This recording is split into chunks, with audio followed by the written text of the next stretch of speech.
Você consegue ver, Márcia, se apareceu online no Facebook? Ele tem um delayzinho. Uhum. Esses dias eu tava...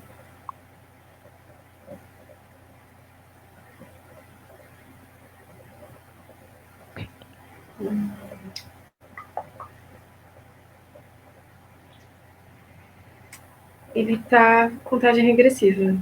Ah, não, já tem 2 pessoas aqui assistindo. Campo e Gaspar, aham. Mais um.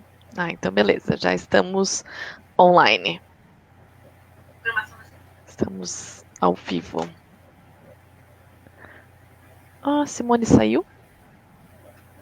Ixi.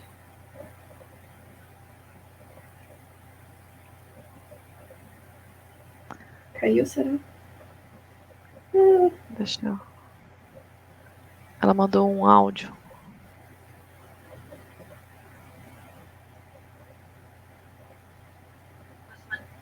O computador dela desligou. Tá que nem o teu problema, Márcia. Aí já vai voltar.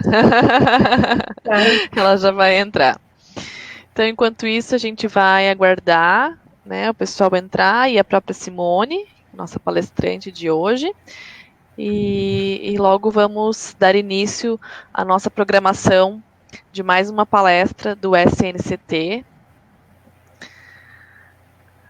com a Simone, que acabou de entrar. E deu certo. Gente, acontece isso de vez em quando, mas eu deixei aqui o telefone separado. Acontece, Caso eu caio, eu vou voltar de algum outro aparelho. Tá bom. Tá Legal. Então, acho que a gente já pode começar. Temos o nosso tempo, né, de marcadinho, de duração da palestra. Então, bem-vindos e bem-vindas à nossa palestra do SNCT, intitulada Ensino-Aprendizagem de Inglês entre e por Humanos e Sistemas de Inteligência Artificial. Essa palestra, então, vai ser proferida pela professora Simone Thieme Hashiguchi. A professora Simone é associada do Instituto de Letras e Linguística da Universidade Federal de Uberlândia. Possui doutorado e mestrado em Linguística Aplicada, ambos pela Universidade Estadual de Campinas. É bacharel em Linguística, também pela Universidade Estadual de Campinas. E tem experiência nas áreas de Linguística e Linguística Aplicada. Então, boa noite a todos, muito bem-vindos e bem-vindas novamente. Agradecemos, eu e a professora Márcia, do IFSC Gaspar, agradecemos o convite, prontamente aceito pela professora Simone, para vir falar sobre um tema que envolve tanto a questão de línguas, né, que nós somos professoras de inglês no campus, juntamente com a questão da tecnologia, né, da inteligência artificial, pois justamente o tema é inteligência artificial, a nova fronteira da ciência brasileira. Inclusive considerando esse contexto de pandemia, de vários trabalhos, várias ações, atividades, que estão acontecendo neste novo formato, vamos dizer assim. Então, eu vou passar a palavra, Márcia, não sei se você quer comentar alguma coisa. Queria agradecer de novo, acho que vai ser bem legal hoje ter uma perspectiva diferente, né, das palestras que a gente teve até agora. Agradecer a Rúbia também por nos ajudar hoje no momento da transmissão. Eu acho que é isso. A gente aguarda pelas perguntas ali no final do evento. E só para lembrar que a chamada ela vai sair mais ou menos no meio do evento. A gente coloca o Google Forms com a chamada. Isso, então vai ter um link depois com a chamada, como a Márcia mencionou, para quem estiver assistindo, né, poder registrar a sua presença. E nós vamos fazer basicamente a fala da professora Simone, por uns 30, 35 minutos ali, e na sequência vamos liberar para comentários e perguntas. Mas vocês podem fazer comentários e perguntas durante a fala dela, e a gente vai estar registrando isso aqui para jogar isso no final e a gente poder conversar um pouquinho também, né, além de vocês ouvirem a fala dela, tá bom? Então, desejo uma boa fala, uma boa palestra para todos nós. Com você, Simone. Obrigada, Rubem, obrigada, Márcia. Queria começar agradecendo pelo convite amoroso, né, de participar dessa semana. É um prazer estar com vocês, poder compartilhar um pouquinho das pesquisas que a gente tem feito aqui no nosso grupo. E também queria parabenizar pela organização, né, pela força em organizar o evento agora, nesse momento em que está tudo bastante conturbado. Rubem comentava desse novo formato, né, na educação, nesse período de pandemia e de isolamento físico, e que, ao mesmo tempo que nos trouxe várias mudanças, né, no nosso cotidiano, também nos trouxe a possibilidade de ficarmos, né, juntas nesse espaço virtual, sem deixar que a gente tenha grandes efeitos nas tecnologias, no desenvolvimento dos nossos projetos, né, e na movimentação científica. Então, parabenizo pela organização e agradeço mais uma vez, né? Bom, então, vou passar para a apresentação de hoje. Acho que, Rubens, se você puder disponibilizar, então, os slides. Isso. Então, o tema de hoje é realmente ensino-aprendizagem de inglês, numa situação muito específica, que no contexto de um laboratório que a gente está construindo aqui na Universidade Federal de Uberlândia. Pode passar, por favor. Então, aqui a gente tem, né, o ELA é o nome do nosso laboratório, eu trouxe a logo, né, é o nosso laboratório para aprendizagem de língua inglesa, né, como língua estrangeira. Então, a fala que eu vou fazer agora, que eu estou fazendo agora, diz respeito ao desenvolvimento desse projeto, desculpa, e está vinculada também as problematizações, teorizações, enfim, as pesquisas que estão sendo desenvolvidas, né, no grupo LIA, que é o grupo de pesquisa sobre linguagem humana e inteligência artificial, né? O que eu estou propondo para o trabalho de hoje, para a gente, né, como proposta mesmo conceitual, e que eu quero defender aqui ao longo da apresentação, que fundamenta os nossos trabalhos aqui, é pensar o algoritmo como materialidade do discurso, e a programação, né, como técnica e prática também relacionada ao discurso, né? Estou partindo da premissa de que a concepção de linguagem humana, né, funcionando em sociedade, como é a que nós consideramos, é determinante para a programação e para as questões de inovação tecnológica e inteligência artificial. Pode passar? Desculpe. Bom, então, só para contextualizar um pouquinho, né, o ELA é um projeto que a gente submeteu para um edital da CAPES, que foi um edital de inovação, lançado em 2015, né, e que tinha por público os cursos do formato UAB, os cursos à distância, né, os cursos de graduação no formato da Universidade Aberta do Brasil, né. Esse edital foi lançado em 2015, nós concorremos com outras universidades, e ele foi aprovado em primeiro lugar, mas teve a liberação do recurso em 2017, né? A proposta que a gente fez de elaboração desse laboratório tem a ver com o nosso contexto naquele momento, né? Em 2015, a gente estava finalizando um curso de graduação em letras em inglês, que foi executado pela Universidade Federal de Uberlândia, e para aquela primeira chamada do edital PARFOR, né, que era um edital para formação de professores de inglês na rede pública, né. Eu era coordenadora desse curso, então, durante o curso, né, e na finalização do curso, a gente fez algumas pesquisas sobre a aprendizagem de língua, enfim, sobre a situação relativamente nova de educação à distância nesse curso.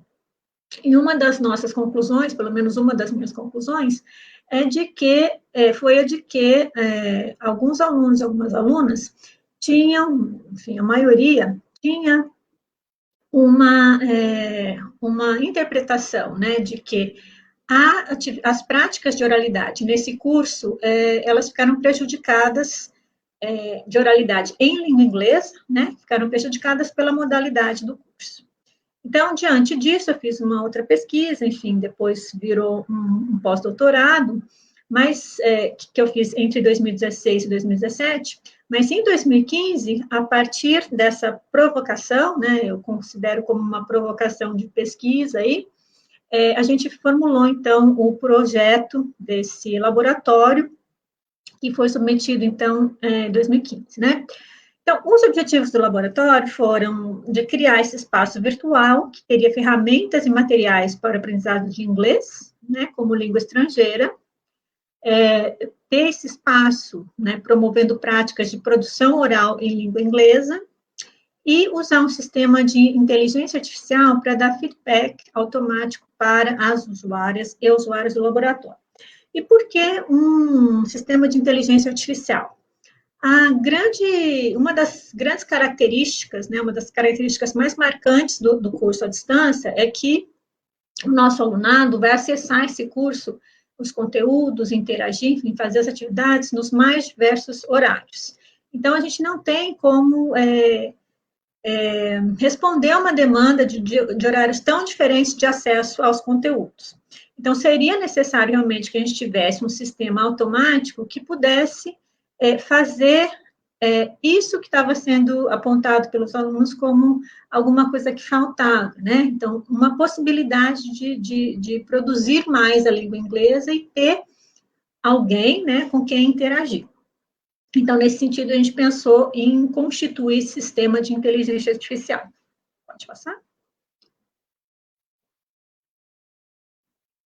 Bom, ela é organizado da seguinte maneira: a gente tem 2 sessões, então uma sessão de unidades temáticas, então são 8 unidades temáticas, cada unidade temática tem uma animação, que é feita mesmo, foi feita em conjunto com a TVU, da Universidade Federal de Uberlândia, né? Então, ela tem uma animação que é uma história de uma situação do cotidiano. Essas animações, elas foram dubladas, então a gente teve professores e atores, enfim, de língua inglesa que fizeram essa parte de dublagem. E cada animação, ela é um mote para a gente desenvolver várias atividades e vários exercícios ao longo dos temas do laboratório, né?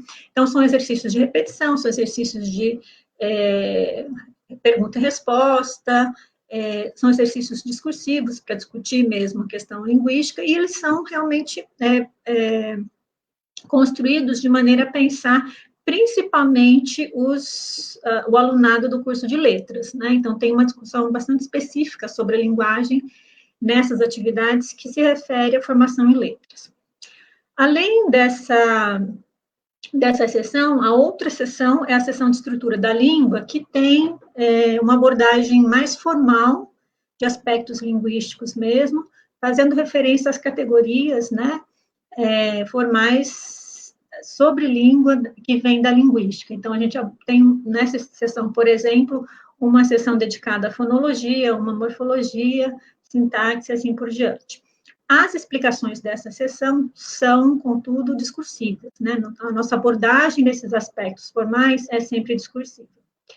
E, perpassando, então, essas 2 sessões, a gente tem um sistema de inteligência artificial que vai dar feedback nas atividades dessas 2 sessões. Pode passar? Então, aqui estou trazendo só para vocês verem o visual mesmo do laboratório, né? Ele não vamos acessar aqui o laboratório agora, né? Ele também está sendo ainda editado, então não é sempre que a gente tem acesso a ele. Mas aqui a gente tem, então, a primeira página, né? A gente tem o nosso formato agora, que uma pessoa, né, que deseje ser usuário do laboratório tem que ter um e-mail institucional, né? É um laboratório pensado para ser controlado de maneira bastante local, né, por causa da universidade. Esse laboratório, esqueci de mencionar no começo, mas todos os projetos que foram aprovados, né, e resultados que emergiram daquele edital que eu mencionei são softwares abertos, né? São materiais que são abertos e disponibilizados para outras universidades que queiram utilizar, né? Então, aqui a gente está apresentando a versão do laboratório, que é a versão da Universidade Federal de Berlândia. Uma das características aqui já de tecnologia, né, inteligência artificial, nessa primeira página, é que o usuário pode optar por fazer um cadastro e arquivar fotos, né? São 6 fotos que são necessárias para a gente ter a possibilidade de login por identificação facial, né? Mas bem, então passando para outra página, isso aqui também é o visual da geral, né? Da página do laboratório. Então aqui vocês veem à esquerda, né? Então a seção de estrutura da língua. E a gente tem, indo, né, cada vez para a direita, tem as setinhas aí, mas a gente tem as unidades temáticas que estão distribuídas aí, né, da esquerda para a direita. Isso só para vocês terem uma ideia, só pode voltar um pouquinho o outro.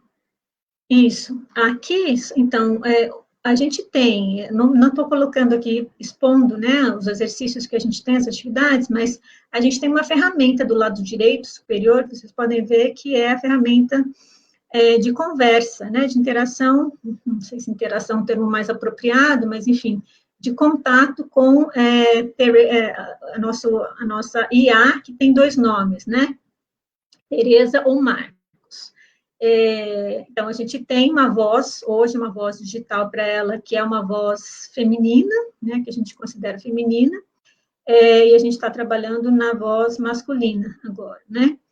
Mas, a princípio, cada usuária poderia escolher, né, o tipo de voz com a qual quer interagir. Depois eu vou voltar também numa problematização sobre essa questão do nome, de dar nome, né, meio que personificar a inteligência artificial, mas a gente tem essa ferramenta e a inteligência artificial também trabalha ao longo das atividades, mesmo que não esteja mencionado no enunciado da atividade, os dados que entram em cada resposta, em cada exercício que é feito, vão todos para a inteligência artificial, né?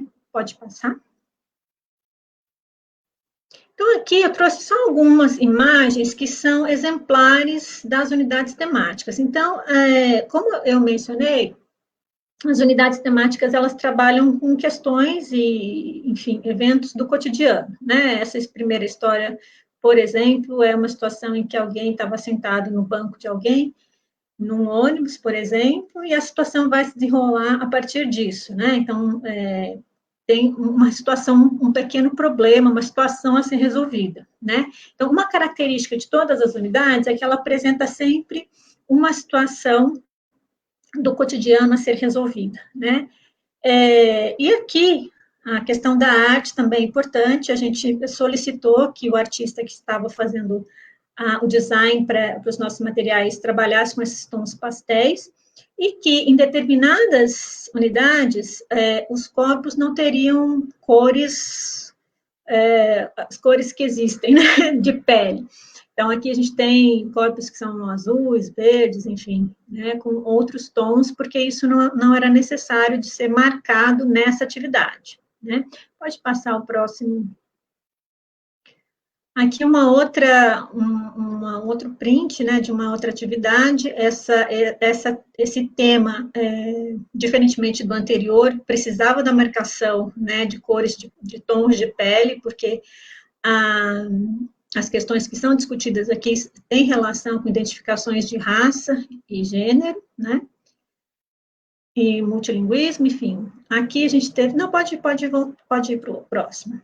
Aqui a gente tem um outro exemplo de uma atividade que em que os corpos, né, vão ser representados aí com diferentes formatos e cores, né, e que vai trabalhar a questão dos conflitos em sala de aula mesmo, na produção de língua inglesa, né, e também com imaginários de falantes nativos e não nativos, e pronúncias mais ou menos perfeitas, isso tudo supondo-se, né, que são, supondo-se não, pensando que essas categorias são categorias vigentes ainda na nossa discursividade sobre ensino de línguas estrangeiras, né, mas são categorias com as quais a gente não concorda, então a problematização nessa unidade, por exemplo, seria desconstruir, né, falas ou, enfim, formulações que fossem consideradas erradas ou incorretas, enfim, mais ou menos por aí.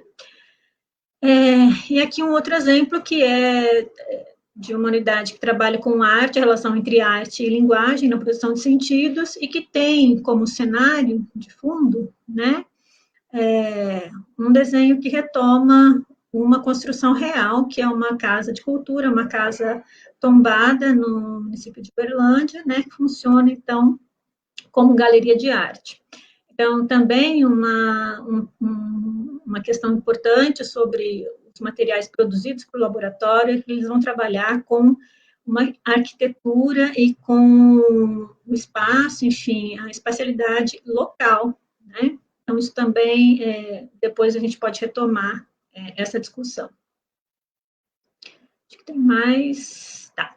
Então, já agora, na seção de estrutura da língua, a gente tem videoaulas que foram gravadas, então, essas videoaulas fazem algumas introduções sobre os diferentes categorias de língua, né, que a gente vai explicar, pode passar.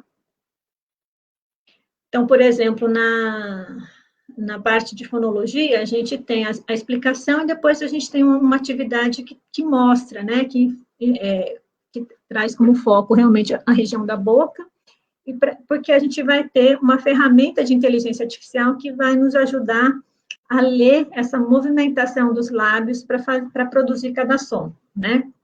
Então, a gente tem a explicação, pode passar para o próximo, a explicação desses pontos, né, de articulação, de produção de fonemas, e tem o exercício também para observar, né, a movimentação dos lábios e fazer essa produção, né, repetir e produzir. Aí, por exemplo, o TH, né, o fonema do TH, que é uma das dificuldades, por exemplo, mais significativas na pronúncia da língua inglesa, né? E aqui mais um print da aula de uma das aulas de estrutura da língua. Pode passar?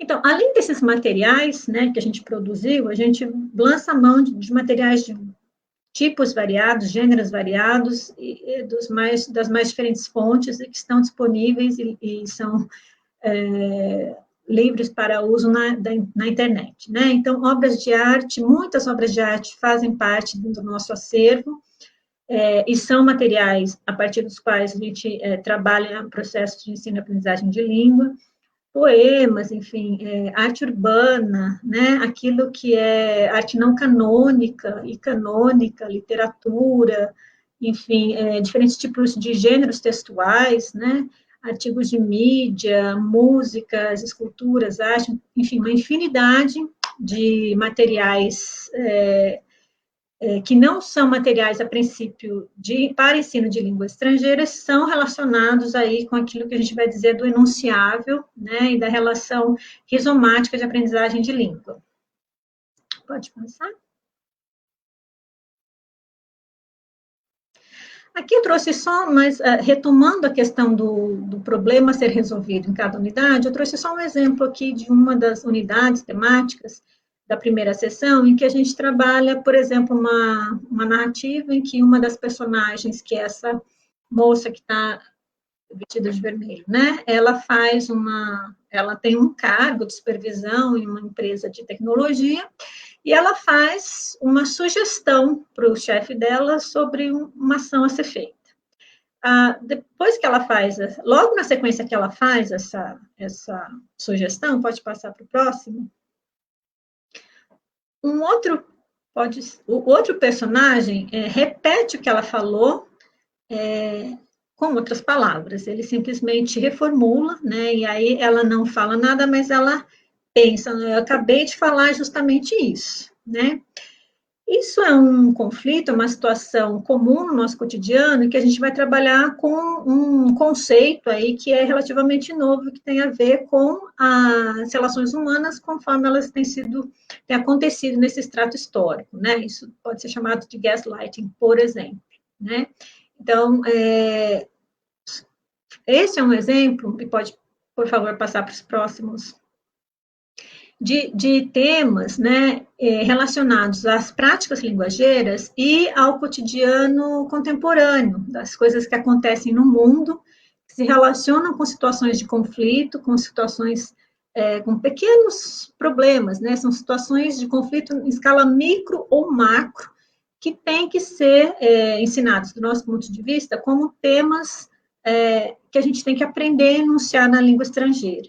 Né? Então, a nossa perspectiva aqui não é ensinar, então, por exemplo, né, aqui a gente está mostrando um material que pode ser usado em uma das atividades, que é o movimento Black Lives Matter, mas só nessa imagem a gente tem 1 milhão de coisas para trabalhar, né, de onde vem isso, como esse enunciado surge, né, essa é uma imagem que traz essas pessoas já de máscara, então, o nosso contexto histórico atual, né, enfim, tem um monte de coisa aí para ser trabalhada. E pensando, então, essa língua, a língua inglesa como uma língua em funcionamento em práticas linguageiras, né, em práticas do cotidiano. Então, nesse sentido, a proposta de material, né, de ensino que a gente tem aqui para o laboratório é uma língua que está sendo praticada a todo momento, né, e que ela não é distante das questões linguageiras, né. Pode passar? Aqui o movimento Me Too também tem, então, são questões políticas, né, e sociais que devem ser abordadas, então, aqui também com relação ao próprio movimento, né, digital, a questão do hashtag, então, o que isso significa também para a nossa formação como falantes de língua, né? E, por exemplo, um outro termo também, né, de blackfishing, que é outro fenômeno que está acontecendo, no mesmo momento, ou um pouco antes, na verdade, não um pouco, concomitante, né, com o movimento Black Lives Matter. Então, assim, nessa multiplicidade de discursos e situações de inter-relação humana, né? Então, isso é uma característica do laboratório também. E outra característica é que, além de remeter para situações reais, né, de comunicação e de existência humana, a gente também vai lançar mão de imagens, né, e contextos que são locais. Então, aqui uma foto de um parque, né, na cidade de Berlândia. Então, a vegetação dessa cidade, então, alguma coisa que remete realmente para aquilo que é enunciável, deve ser feito visto para aprendizagem de língua. Quer dizer, a língua estrangeira ela não precisa ser uma língua que vai ser ensinada para falar sobre a realidade do outro, considerado nativo, né? E da sua realidade ali, de um lugar fora, distante, para viajar, para falar com esse outro fora do nosso país. Mas ela tem que ser uma língua que enuncia a nossa realidade local, né? Então, eu preciso saber enunciar na língua estrangeira o que é isso, o que é esse parque, o que são essas práticas corporais, o que essa paisagem diz de mim, né?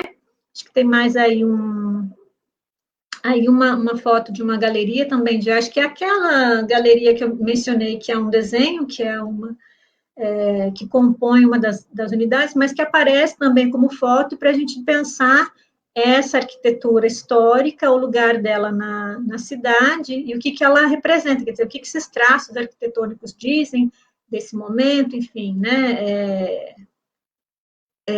E o que esse espaço, então, o que aquele espaço mais imediatamente acessível em que nós vivemos nos traz para ensinar sobre cultura e movimentos históricos. E aqui uma igreja cujo design foi feito pela Lina Bobardi, que está que é de um dos bairros lá da cidade também. E aí a gente entra na discussão da própria do próprio ato de criação da arquiteta, e como é que isso entra na história da cidade, como é que a gente pode pensar essa construção arquitetônica, né? Muito bem, então, isso foi um pouquinho da estrutura do laboratório, de uma certa filosofia de ensino de línguas que a gente pratica, né? No laboratório, o que a inteligência artificial processa? Né? Então, entrando agora na questão da inovação agora em tecnologia, mas digital, né? A inovação, eu considero que a abordagem do material, a metodologia, não sei se método é o melhor termo, mas a maneira como a gente aborda o ensino de línguas também é inovadora, no certo sentido, porque a gente vai pensar em pensamento rizomático aí, né? Aqui, no que se refere à tecnologia digital, a inteligência artificial, ela vai processar fala. Então, aqui, só para representar, né, um enunciado, né, que é falado pelo sujeito, ele vai se transformar em texto, e esse texto vai sofrer uma reorganização que a gente chama de parsing, né? Então, aí o parsing, nessa estrutura que a gente está usando, tem muita relação com a teoria gerativa do Chomsky mesmo, né? O que mais que ela processa? Pode passar para o próximo. Ela processa expressões de emoção na face, então a gente tem um programa que faz esse esquadrinhamento da face, né, humana, e aí ela tem os pontos da musculatura, né, e a gente se baseia, pode passar no próximo, nas 7 emoções consideradas universais, de acordo com Ekman e Matsumoto, né, que são de alegria, surpresa, desprezo, tristeza, medo, aversão e raiva. Então, essas emoções são as que a gente consegue reconhecer e ter ali maior ou menor porcentagem, né, de acerto, mas de correspondência com essas emoções. Para que a gente usa esse tipo de ferramenta, né? Para as atividades em que a gente discute produção de sentidos e a relação com as expressões faciais. Então, a produção, né, a enunciação da língua inglesa não é pensada apenas em termos de língua, só a língua funcionando, mas a língua funcionando por um corpo, junto com um corpo de um falante que também produz outras formulações, como expressões faciais, que fazem toda a diferença nas relações nas inter-relações humanas, né? Também a gente tem a ferramenta de análise de emoção na fala, então, da mesma maneira que a gente tem da face, a gente tem as 7 emoções, a gente tem aí porcentagens, né, de encaixe dessas emoções nessas categorias que a gente já tem das emoções universais, né? E a gente fez um mapeamento da região, dos movimentos da região da boca na pronúncia de fonemas, né? Então, aqui um exemplo de um fonema, né? Daqueles vídeos da seção de estrutura da língua que eu mencionei. E aí a gente vai ter, pode passar, né? O mapeamento dessa região. Pode passar. Então, a gente tem os pontos, né, que foram mapeados dessa região, e quando a gente tiver atividade, então, por exemplo, de repetição, de produção de fonemas, o que a gente pode fazer é fazer uma aproximação, né, fazer uma leitura, uma análise do movimento que está sendo feito pelo usuário, para identificar a porcentagem de aproximação com um padrão que a gente estabeleceu como padrão que nos permite chegar à produção do fonema tal qual proposto, né? Pode passar. Agora, como é que a IA responde a todos esses inputs, né? Então, ela responde da seguinte maneira. Em práticas de oralidade, a gente tem 2 possibilidades de resposta. Então, se o usuário ou a usuária faz uma gravação de fala, né, isso vai ser, então, processado por um sistema transformado. Esse sistema, ele vai, então, processar essa linguagem, transformar em texto escrito. Esse texto escrito, ele é reorganizado dessa maneira estrutural do parsing que eu tinha mencionado, e o texto escrito, ele vai para um outro sistema que é parecido com um sistema de chatbot, né, tem um formato de um sistema de chatbot, onde a gente faz, deixa, né, scripts. Esses scripts de conversa, eles são os nossos roteiros mesmo, a partir dos quais a gente vai ter a possibilidade de do sistema de inteligência artificial dar retornos. Então, dependendo do que foi falado, né, do que foi transcrito, enfim, do que foi compreendido pelo sistema, a gente tem a possibilidade de que esse texto escrito do input, né, oral da pessoa se transforme numa resposta, que vira uma resposta digital mesmo, então a primeira opção ali, indo para cima, o texto escrito, ele, uma vez que dá uma combinação adequada lá no script, ele se transforma em voz, né, digital, ou dependendo do tipo de atividade, do tipo de input, ele pode também fazer uma ação, que seria tocar uma música, por exemplo, ou mostrar uma obra de arte, que são essas duas na parte inferior aqui. No próximo slide, eu coloquei um exemplo que a gente publicou num texto de um pequeno script, né? Só para falar bom dia, boa tarde, boa noite, a gente tem um monte de scripts, porque a gente vai pensar assim, olha, o que a outra pessoa pode responder? O que se espera que ela responda? Então, o que a IA pode perguntar e o que o humano pode responder, né? Eu tenho 4 possibilidades aqui, mas a gente tem muitas mais para cada situação, para cada enunciado, né? Uma vez que a IA me cumprimente, por exemplo, o humano pode dizer que está tudo bem, né, na situação 1, ou ele pode, por exemplo, me dizer que, na verdade, não está tudo muito bem hoje, enfim, e aí a IA, ela, ao invés de dizer, né, de dar uma resposta, né, tudo bem, ela vai sugerir uma ação, né, no caso, ela sugere, você quer ver uma obra de arte, ou escutar uma música, depende da reação do humano, né?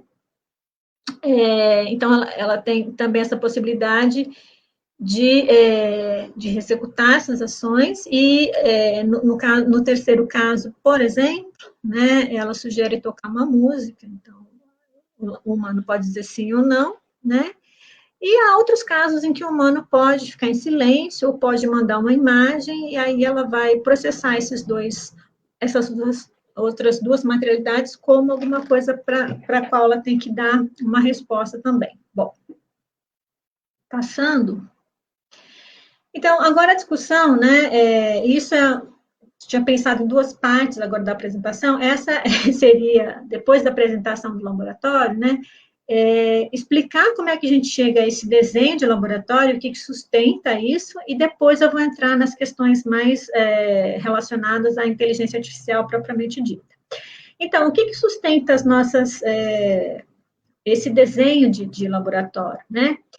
Nos sustenta, então, os estudos que a gente tem desenvolvido com base na linguística aplicada crítica, vou pontuar mais, que esteja mais relacionada com a linguística aplicada crítica mesmo, então, algumas teorias aí que a gente mobiliza nesse quadro, né, nessas grandes áreas são análise de discurso, né, e conceitos tais como de performatividade, educação linguística, por exemplo, né, pensando, então, que a gente tem quando a gente pensa, né, em oralidade, desenvolvimento de oralidade na língua estrangeira, a gente está pensando em produção de sentidos, né, de maneira oral, né, mas a gente entende que esses sentidos, eles vão ser produzidos com relação a um contexto histórico, a um contexto imediato e com relação a discursos que eu posso identificar nas minhas análises, né.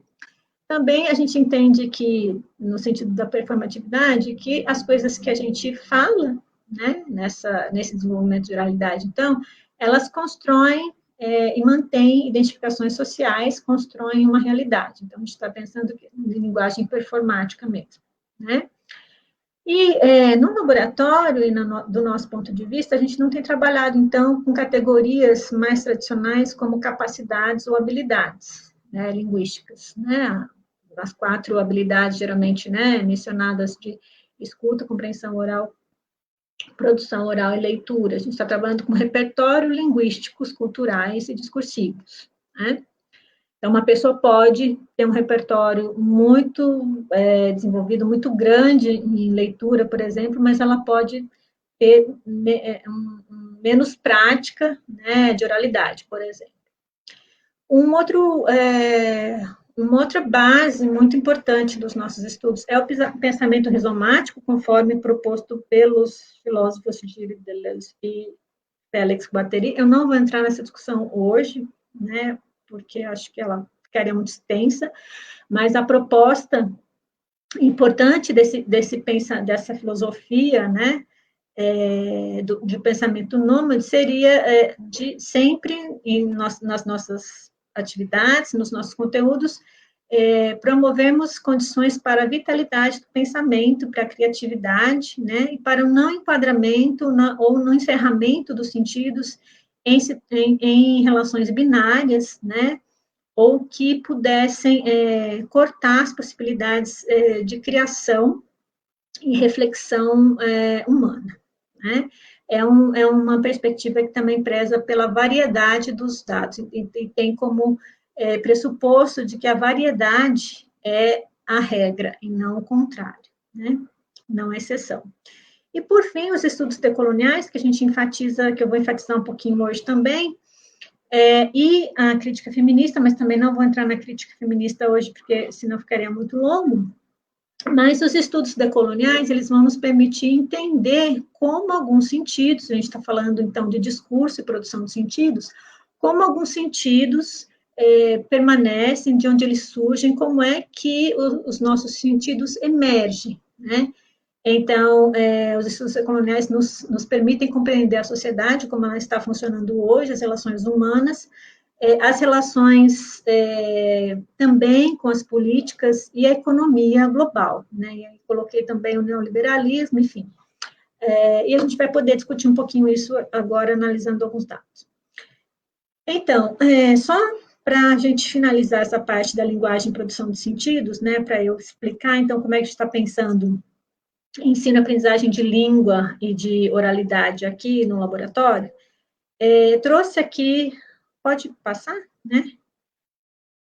Para a gente refletir sobre o que eu estou chamando de processos de produção de sentido, né? Aqui trouxe um print da tela de um videozinho que circulou aí pelo WhatsApp, circulou nas redes sociais, da Anitta, que é um vídeo bem recente, em que ela faz lá um vídeo curto, e ela diz assim, né, a apresentação assim, a Anitta procurou no Google o significado da palavra patroa, pode passar. E primeiro ela viu, então, patrão estava esse sentido aí, né, proprietário ou chefe de um estabelecimento privado comercial, industrial, agrícola ou de serviços em relação aos seus subordinados, empregador. Por extensão, o chefe de uma, não deu tempo de eu ler, de uma repartição pública. Tá. E patroa, acho que patroa, né, vem com isso de um dicionário, né, vem com a seguinte definição, a mulher do patrão, dona de casa, né, e aí ela vai dizer, então, no vídeo, mano, você daí vai dizer da indignação dela de ver que os dois textos são muito diferentes entre si, né. E nesse ponto, então, a partir desse exemplo, né, de que patrão não é a mesma coisa que patroa, não por um conceito, pode deixar ainda no slide anterior, que não são o mesmo conceito, mas, assim, isso a gente viu esse vídeo, mas depois a gente pesquisou, acho que a Isabela via ela aí online, ela pesquisou e disse que já mudou no dicionário lá online, depois desse vídeo, a definição, né? Mas a minha pergunta sobre produção de sentidos aqui é a seguinte, de onde surgem essas definições para esses vocábulos, né? A princípio, o dicionário funciona, quer dizer, um novo verbete, ele entra no dicionário a partir das práticas linguageiras mesmo, né? Agora, o que constitui as nossas práticas linguageiras, né? Antes da gente passar para as próximas imagens, eu queria pensar, então, esses processos de produção de sentido a partir da perspectiva discursiva, em que eu localizo, né, cada sentido, cada formulação, então, a formulação de patroa como mulher do patrão, né, é uma formulação linguística, né, e de patrão como dono de um negócio, enfim, são formulações linguísticas, né? Essas formulações, elas são constituídas por alguma coisa anterior, né? Elas não surgem do nada. Então, essa alguma coisa anterior é o que a gente chama na teoria discursiva como uma memória discursiva, que é uma memória social de linguagem, que é compartilhada, né, e que é dinâmica. E essa formulação é uma formulação possível entre várias outras, mas que emerge com poder sobre as outras, né? Então, o Gilles Deleuze, lendo a obra Foucaultiana, por exemplo, ele vai dizer que o Michel Foucault entendia que cada extrato histórico diz o que é possível dizer e vê o que é possível ver naquele momento, né? Então, aqui também a gente pode pensar que cada extrato histórico, né, vai fazer ver o que vai dizer e vai fazer ver o que quer que seja visto, o que quer que seja dito, porque há uma determinação pelas relações de poder, né, no diagrama de forças. Então, o Gilles Deleuze vai dizer assim, olha, para a gente dizer e ver as coisas, a gente vai trabalhar na dimensão do que é dizível e do que é visível, dizível ou enunciável e do que é visível, né? E eu associo isso, então, com o possível do discurso e com aquilo que vai formar, nas palavras da Judith Butler, já numa outra teorização, como os nossos quadros de inteligibilidade, né? Então, o que a gente diz, o que a gente vê num determinado contexto, tem relação com o que é feito possível na história, né? Então, essa pergunta, né, sobre o episódio dos verbetes aí da Anitta, né, o que ela pode nos fazer indagar sobre, por exemplo, a relação entre patrão e patroa, né? Esses dois verbetes, como eles foram apresentados, do meu ponto de vista, eles vão me dizer de uma relação entre homem e mulher, que é uma das relações vigentes nesse extrato histórico. Então, vamos ver outras imagens que vão repetir essa relação. Aqui eu trouxe uma charge antiga também, mas acho que ela é bastante interessante para ensinar inglês, por exemplo, né? São duas personagens, uma de biquíni e uma de burca, e as duas pensam, olham uma para a outra, né? E uma delas pensa, nossa, tudo coberto menos os olhos, né? Que sociedade mais cruel dominada pelos homens, né? Por um discurso machista, digamos assim.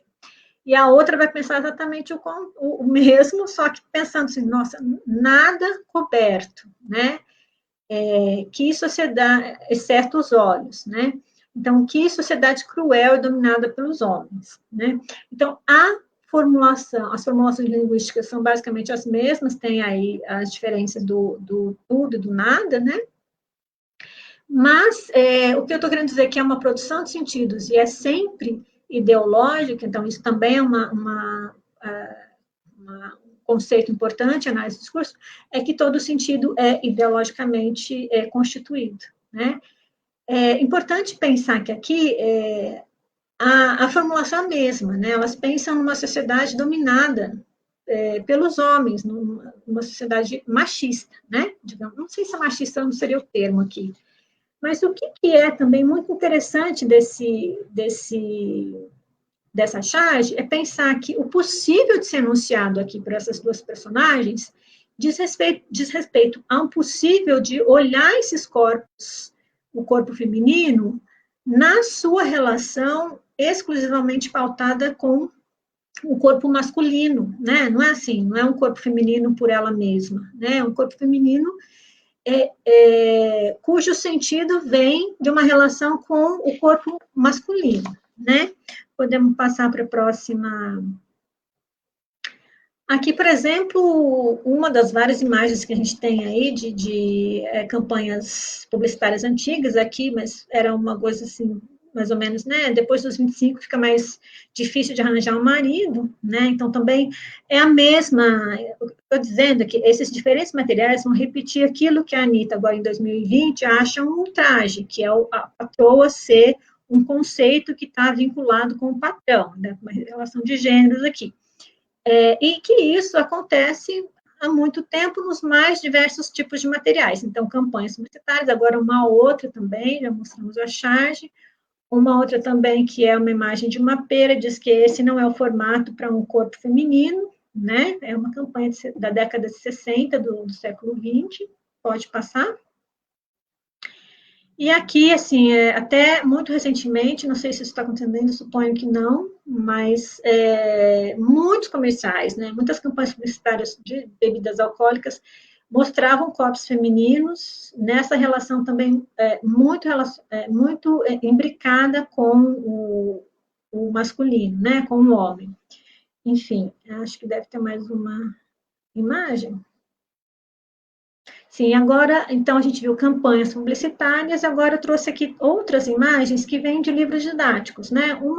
Já nem me lembro o nome desse livro, eu analisei vários, mas, enfim, nesse livro a gente tem, são livros diferentes, de níveis diferentes, mas eles vão sempre trabalhar essa binarização entre o homem e mulher, né? Aqui a gente tem uma personagem no tema sobre dinheiro, né, que é uma personagem feminina, que é apresentada aí com essa imagem, né, e ela faliu, enfim, ela é uma personagem que está fazendo uma campanha para conseguir pagar a conta dela dos cartões de crédito, né. Na mesma série de livros, uma outra unidade vai falar sobre diferenças entre homem e mulher, então o tema optado pelos autores do livro discutir diferenças entre homens e mulheres, e as mulheres, e isso é uma regularidade em todos os materiais que a gente já vem analisando, então, isso eu estou dizendo também de várias análises que a gente já fez, desses materiais que a gente considera mais tradicionais e relacionados com isso que eu vou chamar de colonialidade, explicar daqui a pouco. É que o corpo feminino sempre aparece dessa maneira aí, cheio de sacolas de compra ou endividada, numa construção, né, daí, de novo, remetendo à questão da performatividade da linguagem, pensando esse corpo feminino sempre construído como um corpo que é fraco, sem objetivo, sem foco, superficial, extremamente consumista e submisso ao corpo masculino, né? A figura masculina. A figura masculina, por sua vez, nesses livros e nesses materiais, e nos materiais anteriores também que eu expus aí, é sempre a figura padrão a partir da qual todas as outras figuras e estereótipos são construídas, mas é a figura do homem branco, hétero, né? Então é uma heteronormatividade, hegemônico, né? E o poder da relação e poder em tudo, nesses casos, é dessa figura masculina, né?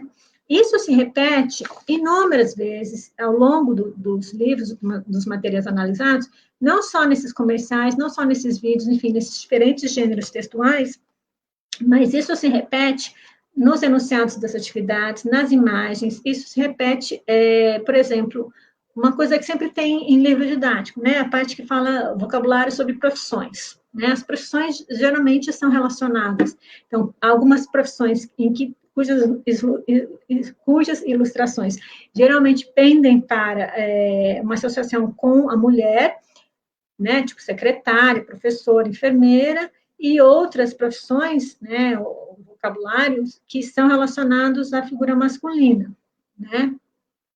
Então, geralmente, situações também de poder, de maior poder, numa hierarquia aí né, no campo do trabalho, mas também relacionadas a funções, né, imaginadas como funções que exigem força, determinação, então bombeiro, né, mecânico, engenheiro, e geralmente tem também uma repetição de profissões que são que tem mais que necessitam de formação, né, de formação superior, enfim.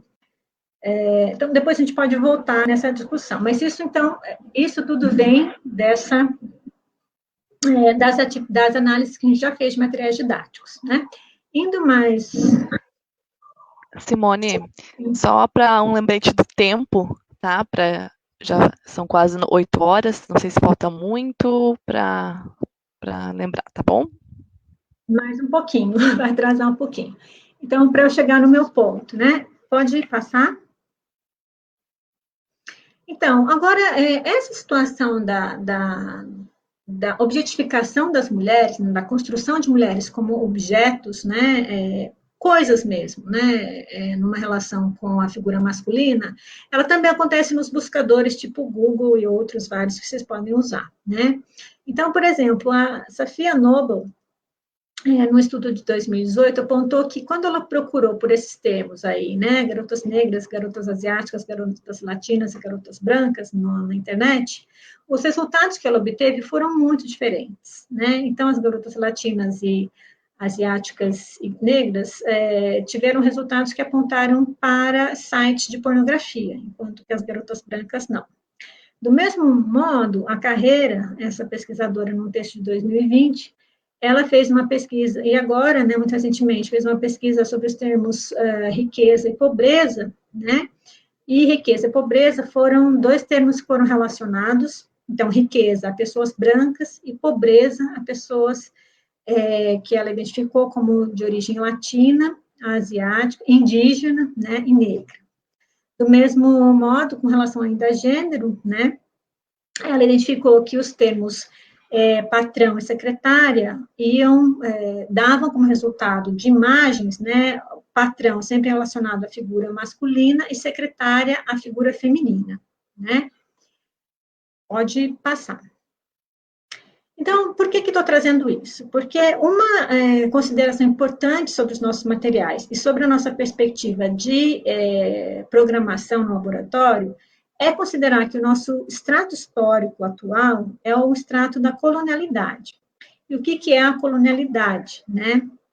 A gente tem um grupo de intelectuais, enfim, de pesquisadoras e pesquisadores que vem discutindo como, a partir do colonialismo, né, que vem na Idade Moderna, né, e com a instituição das colônias nas Américas, a gente tem a fundação, a constituição de estratégias de poder, saber, né, que depois vão reverter como estratégias, umas condições de ser também, que vão nos constituir, né? Então, algumas características da colonialidade, do colonialismo com suas estratégias, e que continuam mesmo após o fim das colônias, né, das colônias aqui na América, por exemplo, são a categorização e classificação. Então, essas categorias de raça, gênero e classe, por exemplo, elas vão surgir com o colonialismo e vão perdurar até hoje, né? Uma outra característica importante é que a colonialidade vai se pautar, dentro dessas categorias aqui, em relações binárias, né? E opostas. Então, a gente vai ter sempre esses pares aqui, branco e negro, homem e mulher, heterossexual, homossexual, certo e errado, nativo, não nativo, nacional, estrangeiro, humano, não humano, selvagem, civilizado, racional e irracional, para dar alguns exemplos, né? Então, a colonialidade, ela vai sustentar justamente isso que eu estava dizendo anteriormente, que é essa relação entre, por exemplo, a figura masculina e a feminina, né? E vai ter sempre uma hierarquia de poderes, pode passar mais uma, né? E saberes e do ser, que vai se pautar nesses sentidos em que o homem branco está no topo dessas relações de poder, depois ele é seguido pela mulher branca, depois pelo homem negro e pela mulher negra. Então, a mulher negra ela vai sofrer essas camadas de poder, né, e de subalternização, como a gente vai poder analisar, pode analisar naqueles materiais e poderia analisar em vários outros. Então, os nossos problemas, o que isso tudo reveste no nosso desenvolvimento da inteligência artificial no laboratório, né? Pode passar? Um dos primeiros pontos é o seguinte, né? Se a gente for pensar que a gente não quer repetir o quadro colonial. Uma das primeiras questões é a inteligibilidade na língua. Então, imagine que a gente tenha, em alguns exercícios, né, um exercício de repetição como esse. Você teria que dizer, é enunciado que está ali, alguém diz isso, né, thank you, você teria que repetir. Esse fonema, o TH, né, o fã, ele tem, para nós, falantes de português, algumas variações de produção. Às vezes ele aparece como fã, às vezes aparece como fã, às vezes aparece como sã, por exemplo, né? Então, poderia ser thank you, thank you, né? Então, o que é o nosso problema aqui de inteligibilidade na língua e como a gente vai pensar em resolver isso de forma não colonial, enfim, não reproduzindo, por exemplo, uma ideia de nativo e não nativo? A nossa regra vai ser que a IA tem que respeitar, tem que aceitar as variações e informar o que ela entendeu, né, que ela processou para a usuária poder dar um retorno, né? Ela pode, isso é um nível de refinamento que a gente ainda não tem, mas que a gente busca ter, né? Ela diz, eu entendi o que você falou, mas me parece que o seu fonema foi fã e não fã, por exemplo, né? Então, a nossa questão epistemológica a ser trabalhada aqui é qual é o conceito de inteligibilidade que a gente está trabalhando aqui, que não é o da dicotomia colonial, entre certo e errado. Pode passar. Outras possibilidades no laboratório seriam a gente pensar, então, imagina que uma das perguntas da inteligência artificial seja quantos anos você tem, né? Cuja formulação em inglês pode ser how old are you? O usuário, espera-se da usuária, do usuário, que ela responda que I am, né, eu tenho tantos anos. A formulação esperada seria essa em azul. Só que, por uma relação com a língua portuguesa, pode ser que ela responda I have 19 years old, que seria considerado a gramatical, né? O que a inteligência artificial vai fazer com isso? Ela vai dizer que entende, mas que soa um pouco estranho, e vai dar uma possibilidade de reformulação. Ela nunca vai falar que isso é errado, né? Imagine, por sua vez, que o usuário ou a usuária tenha que perguntar, e você, quantos anos você tem? E ao invés de perguntar, repetir, how old are you, ela pergunte, how many years do you have, né? A inteligência artificial também vai ter que reconhecer isso nesse contexto dessa conversa, como uma conversa sobre idade, mas vai dizer assim, olha, essa pergunta está me soando estranha, porque não é essa formulação seria a gramatical, mas ela não vai dizer que é a gramatical para o usuário, né? Então, aqui, a nossa regra seria que a inteligibilidade, ela tem que acontecer entre línguas, né? Entendendo que, então, a IA, de certa maneira, no laboratório, ela tem que ter práticas translíngues entre a memória discursiva do português e a do inglês. Pode passar? Uma outra questão seria da inteligibilidade nas visualidades, né? Vários exemplos que a gente tem aí das tecnologias contemporâneas, elas vão fazer leituras de face, né? Mas algumas faces, elas são lidas e outras não, né? Então, a gente teve vários problemas com vários sistemas que não liam, que não analisavam, por exemplo, faces de pessoas negras, né? Aqui, a nossa solução, pode dar mais uma, seria pensar, né, que os bancos de dados, para que a gente tenha efetivamente a ferramenta funcionando, é que eles precisam de uma auditoria constante de humanos e algorítmica, né, para que a gente tenha a manutenção da variedade. Pode passar para a próxima. E as práticas discursivas entre humanos e inteligência artificial, que a gente vai pensar, e aí tomando como exemplo o que já aconteceu em vários sistemas, os humanos, né, usuário, eles podem falar coisas muito violentas para a inteligência artificial, né? Pode falar palavrão, pode chamar de burra, pode praticar discursos machistas, sexistas, enfim, né? E aí, o que a IA, inteligência artificial, vai fazer nesse sentido? Então, uma das outras questões decoloniais do laboratório seria criar regras, né, scripts e algoritmos que vão, não é que elas vão barrar, mas que elas vão saber responder a esses discursos de ódio, sexismo, violência e opressão que a gente espera que aconteçam também no âmbito do laboratório. Pode passar? Pode. Então, vários estudos, já estou finalizando, viu? Vários estudos vêm problematizando a programação, né? Então, a gente tem propostas de computação decolonial, teoria racial crítica na computação, a problematização da opressão, e de várias ferramentas, tipo hotspotting, enfim, não vou passar por todas elas, mas, enfim, há vários, mas, assim, não tantos quanto a gente desejaria nesse momento, estudos que vão na direção disso que a gente está chamando de uma perspectiva decolonial de programação, né? E que nos indicam que toda programação, ela pode ter isso que eu chamei da sua relação discursiva, ideológica mesmo.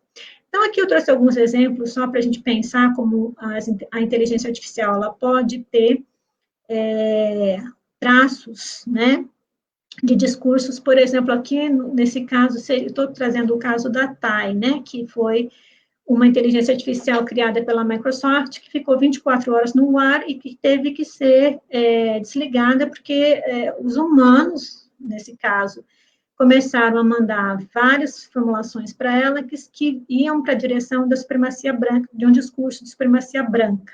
Então, ela chega, né, a dizer que Hitler estava certo, né? Então, mais um exemplo, né? Ela começa, então, sendo uma... Pode passar para o próximo, né? Ela começa, em 24 horas, a se tornar muito violenta, né? Sendo contra o feminismo, e totalmente racista. Então, isso é um comunicado da Microsoft, dizendo que ela foi encerrada em 24 horas, né? Um próximo exemplo a IA, que começa a pensar em alguns sistemas, que começa a pensar que alguns nomes são mais agradáveis que outros. Então, os nomes de pessoas brancas geralmente são mais agradáveis que outras. Isso na seleção de emprego. Tá? Pode passar para o próximo. Um outro algoritmo aqui de reincidência criminal, que geralmente tende a classificar como de mais risco de reincidência pessoas negras. Mas o que não é uma verdade no que vai acontecer mesmo, mas as pessoas brancas ficam classificadas com menos risco. Isso tudo é algoritmo, isso tudo é pensado dentro desse quadro colonial, né? Silva traz outro ainda exemplo de racismo online com o que ele chama de microagressões, né? Então, isso acontecendo nas atividades, nos discursos e também nas pequenas, nos designs, enfim, na forma como o racismo vai acontecendo em diferentes sistemas e diferentes ferramentas. Pode passar para o próximo. Então, assim, outras problematizações que são pertinentes sobre o nosso desenvolvimento de inteligência artificial vão no sentido da antropomorfização das artificiais, saiu com letra minúscula aí, mas, por exemplo, né, eu mencionei que a nossa inteligência artificial, ela tem 2 nomes, né, a Teresa e Marcos, e isso pode ser um ganho, porque a gente desejaria que realmente nas relações, na produção oral em língua estrangeira, a gente tenha esse vínculo afetivo para que o aprendiz de língua consiga enunciar de maneira mais fácil no laboratório, mas a gente tem o problema também das questões de gênero, como é que esses 2 gêneros, né, se a gente pensar que são 2 gêneros, vão ser tratados e discursivizados pelos humanos nesse ambiente, né, e o que os nomes Teresa e Marcos vão fazer emergir como práticas linguageiras, né, será que vão ser classificados com raça, classe, enfim, como é que isso vai acontecer? A outra consideração que estava lá no outro ainda é a circulação e endosso de movimentos radicais extremistas, né? Isso pode acontecer nas interações com inteligência artificial, né? Como tem acontecido, por exemplo, com o movimento QAnon, neonazismo, etc. Então, como é que a gente vai lidar com isso dentro do laboratório? Então, por fim, né? O que a nossa proposta de desenvolvimento de inteligência artificial e programação no web? A gente entende que a programação é uma técnica que se imbrica com o discurso, né, não está livre desse discurso, não é uma relação consciente, mas é inconsciente de injunção do programador ou da programadora. Pode voltar só um minutinho, por favor? Com relação às suas posições discursivas, né, que a técnica de criar o algoritmo pode ser objetiva, mas né, não sei se ela pode ser objetiva, a técnica em si, né, mas a construção do algoritmo tem espaço para ideologia, né? A computação, a gente entende, então, que é uma prática tecnológica executada por humanos e que tende a ser colonial, então, ela não acontece fora desse estrato histórico que eu discuti aqui, com esses exemplos, né? As questões decoloniais têm que ser pensadas antes, durante e depois da produção dos algoritmos e na gestão de dados e banco de dados, né?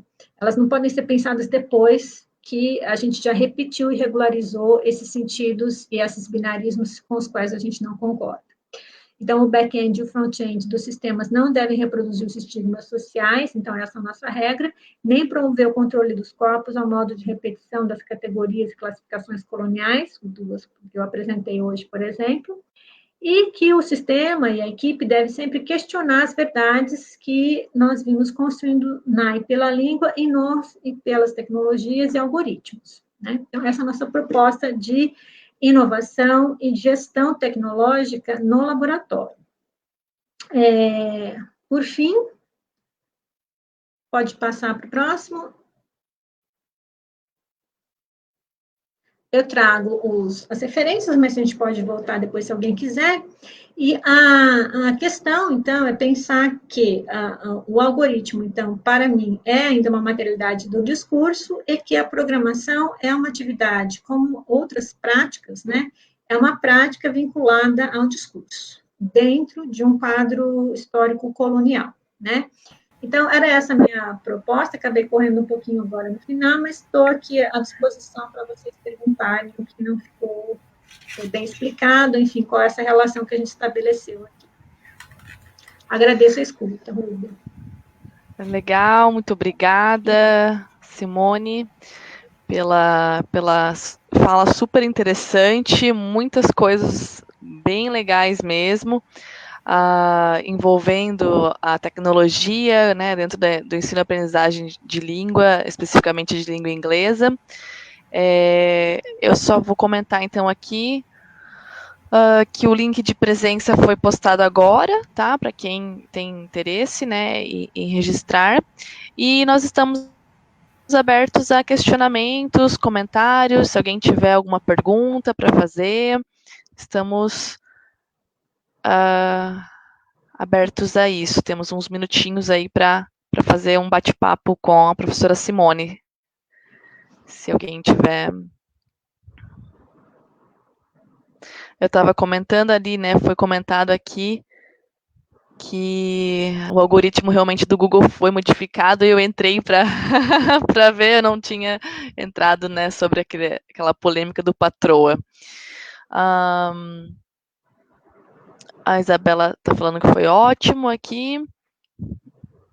O que você pesquisou foi o Patroa, né? Isso, isso. A Márcia caiu, mas ela queria mencionar que aula, parabéns. E, claro, eu também parabenizo de antemão, antes de terminarmos, né, mas já aproveitando o ensejo aqui, parabenizo porque realmente foram muitos aspectos super interessantes, muitos que eu não conhecia mesmo, bem bacana esse laboratório de línguas da Federal de Uberlândia. Eu estive, né, na Federal de Uberlândia faz uns anos, bastante tempo, duas vezes, na verdade, já fui, uma vez no mestrado e outra no doutorado. E acho a estrutura de vocês bem bacana mesmo, não conhecia essas características que envolvem a inteligência artificial, contribuindo com esses tantos aspectos que a gente não se dá conta mesmo, é só realmente quando você pesquisa e você falando sobre aquilo, a gente para pensar sobre essas questões, né, de decolonialismo, de racismo, de gênero, de relações de gênero, e como elas estão, né, nos livros didáticos. Eu nunca tinha parado para pensar, e eu já trabalhei com esse livro também que você mencionou, eu também esqueci o nome dele, mas eu lembro certinho dessa unidade, né, de como mostrar a mulher, então acho muito bacana que a gente faça esse exercício e que as abordagens realmente passem a considerar esse tipo de questão para o ensino e, consequentemente, a aprendizagem de línguas. A Márcia está perguntando aqui que vocês cobriram vários aspectos importantes, mas vocês pensam alguma coisa em relação a deficiências ou questões de classe, além dessas que foram mencionadas, Simone? Sim, na questão da deficiência, a gente vai ter sempre uma ferramenta, né, para a leitura das imagens, porque a gente tem muitas imagens, então elas têm que ser descritas, né, e Basicamente, tudo do laboratório não foi gravado ainda, mas tudo do laboratório, todos os conteúdos têm que virar áudio, né? Então, a gente tem alguma parte que já é áudio, mas a maioria tem que virar áudio mesmo, né?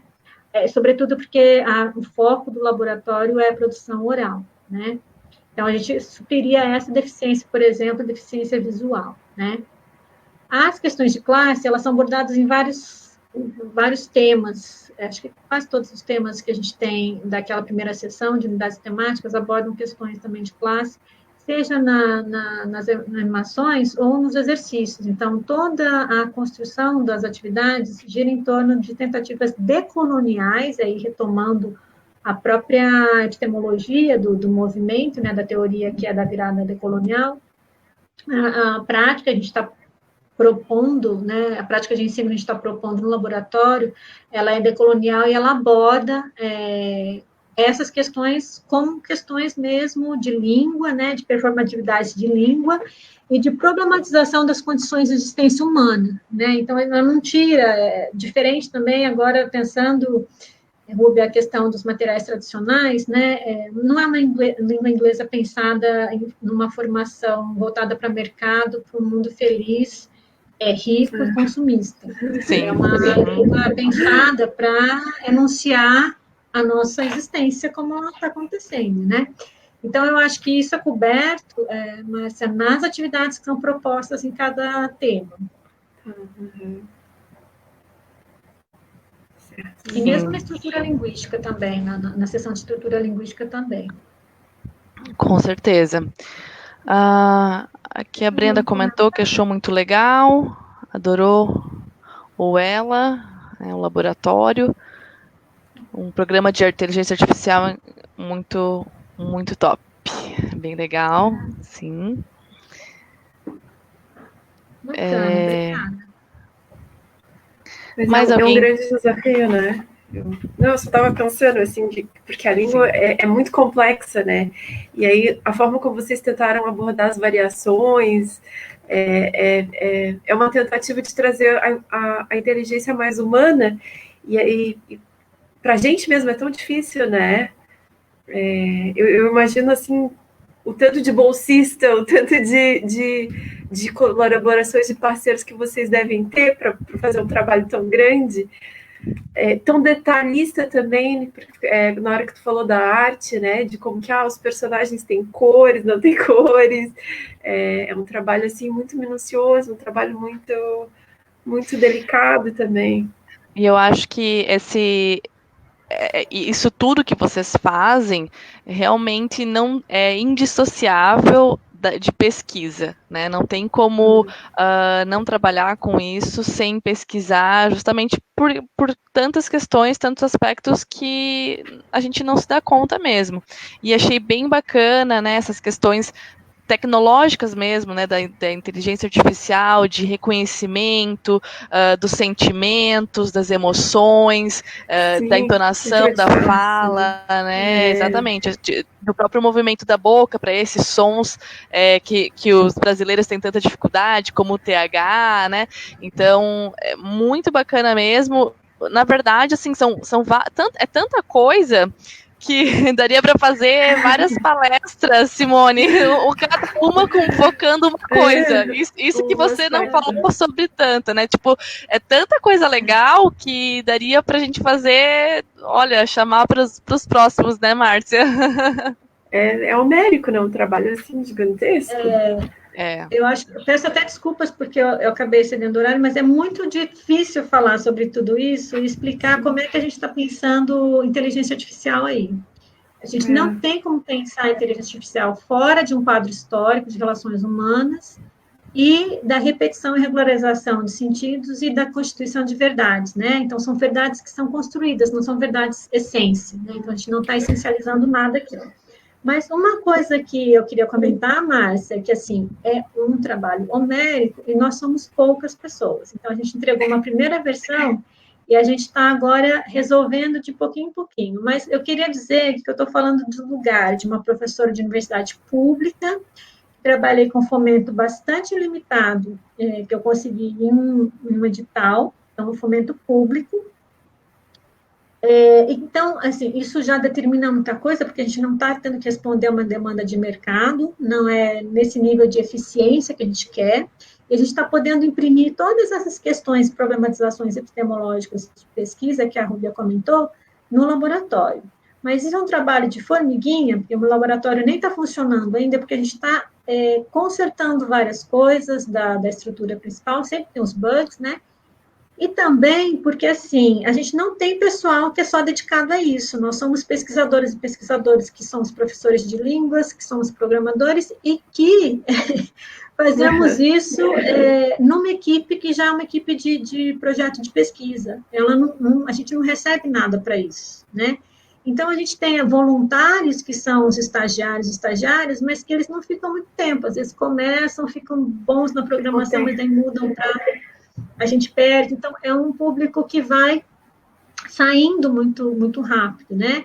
E a gente não quer soltar o laboratório sem ter tudo isso que a gente mencionou funcionando de maneira a não repetir isso que a gente está criticando. Né? Então, assim, está faltando um pouquinho ainda para a gente chegar num formato para liberar o laboratório para uso, mas, de fato, eu concordo com vocês, é um trabalho para 20 anos ainda, né?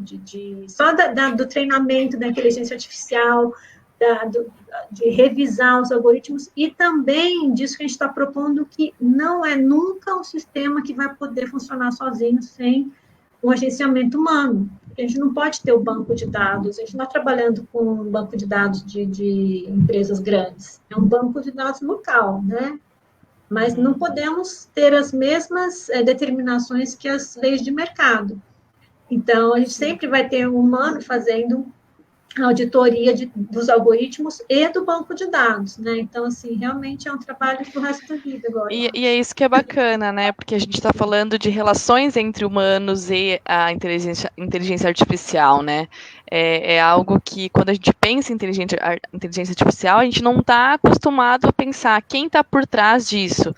Como que esses algoritmos chegam, né? Como que a gente tem, quando você faz essas buscas, né? Essas informações aparecem de uma forma tão automática e lógica, mas por que disso? E entender isso que é a grande sacada, né? E como mudar desconstruir, na verdade, porque é justamente isso, né? São passos de formiguinha em busca de desconstruir, né, essa ideia de patriarcado, e eu falo isso também. Esse tema me alegra muito, assim, me deixa muito satisfeito, porque no nosso grupo de pesquisa, do qual eu sou o líder agora, a gente justamente submeteu um projeto de direitos humanos sobre as relações de gênero e a masculinidade tóxica. A gente também já fez live sobre isso, né, alguns posts dentro do nosso grupo de pesquisa, o MESP. Então, é algo que está em voga, a gente tem discutido bastante, né, e por isso o meu interesse particular, né, no assunto.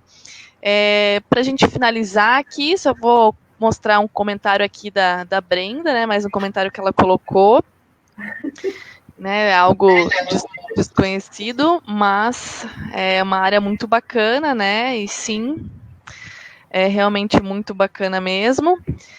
Se ninguém tem mais comentários, perguntas, eu acho que a gente pode encerrar, né, Márcia? Agradecer de novo, meu Deus.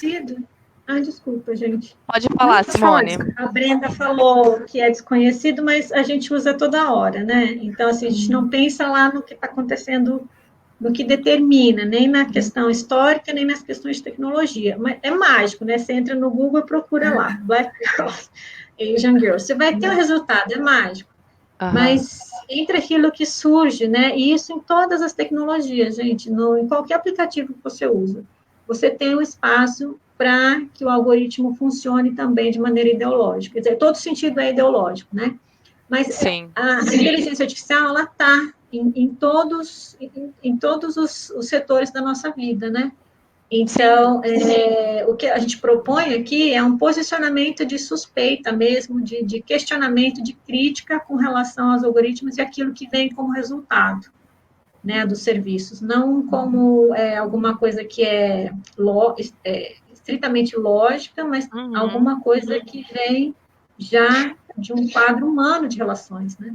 Legal, esse intuito, só esse intuito de fazer as pessoas questionarem, refletirem, já é super importante, bem bacana mesmo. Vou fazer um último comentário, desculpa. Sim. Você mencionou que na busca do termo patroa já mudou, né? Mas você veja, a gente está discutindo essas questões aqui, nesse evento, super bacana, falando sobre tecnologias, falando sobre inovação, no nível acadêmico. Mas o que tem mudado, de fato, além das nossas ações de formiguinha, são as pessoas outras, como a Anitta, por exemplo, o Felipe Neto, ou as pessoas que estão aí, que são influenciadores, falarem sobre isso. A gente já tem falado sobre isso. O estudo da Safia Noble mudou, quando ela falou sobre as garotas negras, os resultados. Agora a gente vê que tem mudado um pouco. Mas a academia em si, ela tem provocado poucas mudanças, se a gente for pensar no tanto de discussão que a gente tem feito, você no seu grupo de pesquisa, eu no meu, a Márcia dela, e no tanto de práticas que ainda acontecem, que são coloniais, né? Coloniais. Então, assim, é importante que a gente consiga começar a praticar esse olhar crítico também junto ao resto da sociedade, junto à família, enfim, né? Colocar esse posicionamento crítico. Sair da bolha, né? Eu sempre falo, a gente tem que cuidar muito com a bolha onde nós estamos, né? A universidade, os institutos federais, tudo isso é uma bolha. E aí, quando a gente se depara com esses comportamentos ou com atitudes, ações que, inclusive, são muito ruins e a gente às vezes não acredita, é porque de fato a sociedade não pensa, né, da forma como a gente pensa, e mesmo dentro da universidade ou dentro das instituições a gente vai ter diversidade de pensamentos, de ideologias, de discursos, né, essa ideia de você pensar, né, em como os discursos permeiam as relações entre as pessoas e que isso vai se refletir na inteligência artificial, na tecnologia, em tudo aquilo que a gente faz e que a gente não se dá conta, é realmente incrível e vale muita reflexão mesmo. Bem bacana. Então, muito obrigada novamente pela sua presença aqui, Simone, foi muito bacana, suas contribuições foram ótimas. Agradeço também ao pessoal que participou, que fez comentários. Nós acho que deu para a gente trocar bastante ideia, porque realmente é muita coisa, então temos com certeza que marcar uma próxima vez para mais esclarecimentos e quem sabe mais alguma inclusão nesse projeto tão bacana de vocês. Tá bom? Então, muito obrigada. E até a próxima. Obrigada, gente. Super beijo para vocês. Obrigada pela escuta. Um beijo, até mais. Tchau, tchau, gente. Obrigada. Tchau, boa noite. Boa noite. Ela saiu?